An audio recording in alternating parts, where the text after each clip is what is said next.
Been 20 years in the making, and starting today, travelers have to show what's called a real ID in order to board their flight. Atlanta News First Sarah Hammond is live from Hartsfield-Jackson Atlanta International Airport. And Sarah, have people been running into any problems today? Well, it's been smooth sailing all day today since this morning when we got here on the first day that travelers have had to have that real ID in order to board their flights. That's largely because a huge number of Georgians are already real ID compliant. Today is the day people have been preparing for since 2005. Real ID. In an effort to make flying more secure after 9/11, travelers now need what's called a real ID to fly domestically. It has a star because we're special.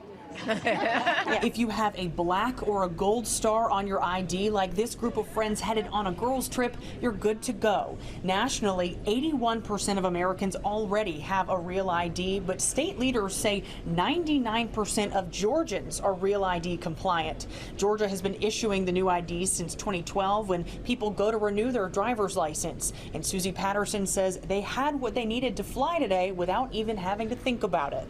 If it's time, if it's time to renew your license, they take it automatically. As long as you're on target and you're not, your license, or when it's time to renew, you renew, boom.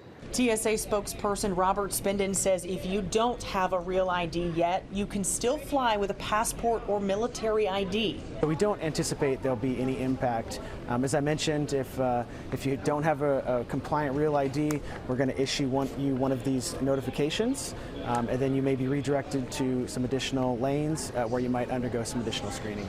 Here in Atlanta, it's been calm. No long lines today as this goes into effect after about 20 years of delays. But airport and TSA employees are on hand to answer questions and help the process along. A critical layer of aviation security is knowing that you are who you say you are, and that real ID is a critical component to that.